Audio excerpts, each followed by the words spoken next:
night the whispers started was the night everything changed. I don't know why I went into the hollow that late. The kids from town dared each other to cut through it all the time, calling it a rite of passage or some nonsense.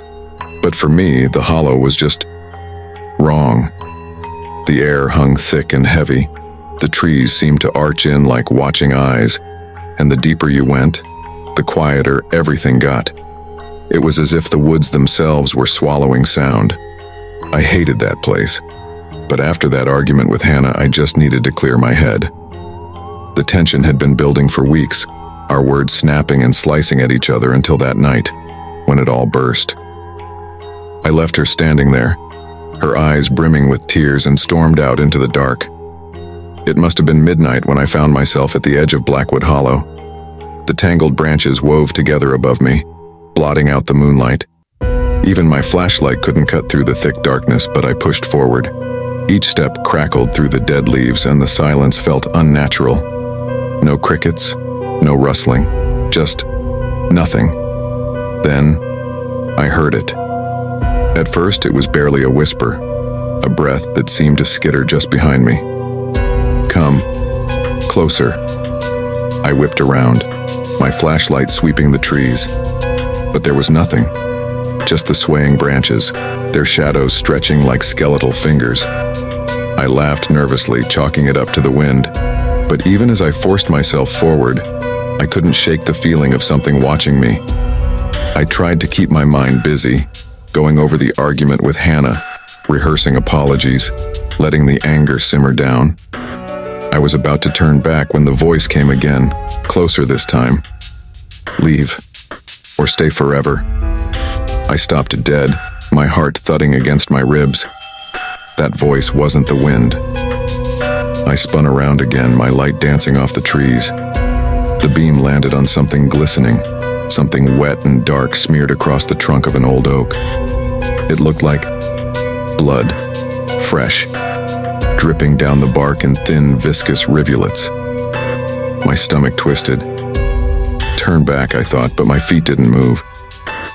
Then, from the darkness just beyond my flashlight, I saw movement. Someone was there. A figure slumped against a tree, their head hanging low. I stepped closer, shining the light up their body, and that's when I saw her face. It was Hannah. Her eyes were open, staring at nothing, her skin pale and waxy.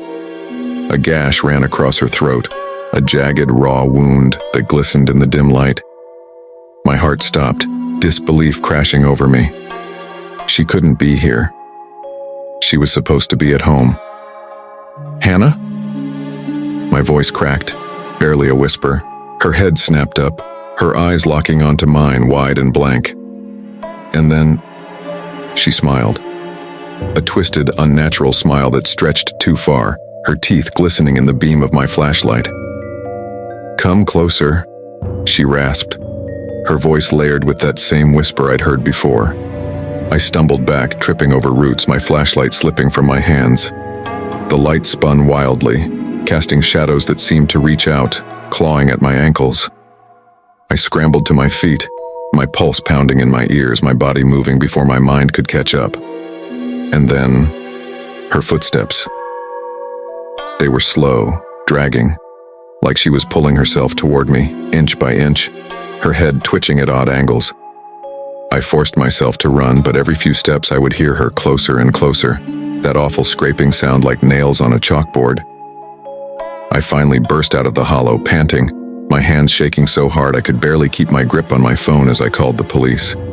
I told them I'd found a body in Blackwood Hollow, trying to keep the words steady as I explained about Hannah, her throat, her smile.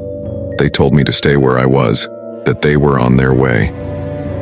I waited by the edge of the trees, my eyes locked on the path I'd come from, half expecting her to lurch out of the shadows. But the hollow was still, and the longer I stood there, the more I started to doubt myself. The voice, the blood. Could I have imagined it? The police arrived a few minutes later, lights flashing as they swept through the trees, calling my name. I led them to the spot where I'd seen her, my feet dragging, dread weighing down every step. But when we reached the tree, there was nothing there. No blood, no body, no sign that Hannah had ever been there.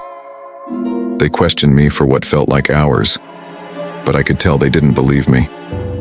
To them, I was just a guy who'd had a fight with his girlfriend and spooked himself. They told me to go home and get some sleep, that they'd keep an eye out for Hannah, but their faces said it all. They thought I was crazy. But when I got home, she was waiting for me. She was standing in my bedroom, her head still tilted, that smile still too wide. She looked at me, her eyes glassy, unfocused. "You left me there," she whispered. I backed against the wall, my mind screaming. This can't be real, I thought. She can't be here. She took a step toward me, her feet dragging, her fingers reaching out, nails curling toward my face. "Come, closer." I stumbled, falling onto the floor as her hand stretched down toward me. I felt the icy touch of her fingers on my skin and I screamed, thrashing, trying to pull myself away. But her grip was cold, impossibly strong. And then she was gone. Just gone, like she'd never been there.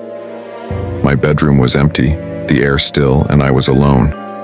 But the cold of her touch lingered, an icy burn that I couldn't shake. That was 3 nights ago. Since then, every time I close my eyes, I see her.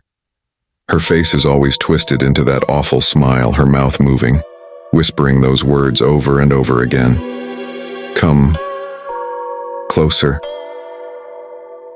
I've started sleeping with the lights on, but it doesn't help. She's always there, just beyond the edge of the light. Her eyes watching, waiting. I know I can't stay awake forever, but I'm terrified of what will happen when I finally fall asleep. Because tonight, as I sit here writing this, the whispers have changed. They're no longer asking me to come closer. They're telling me that she's already inside, and that this time, she's never going to leave.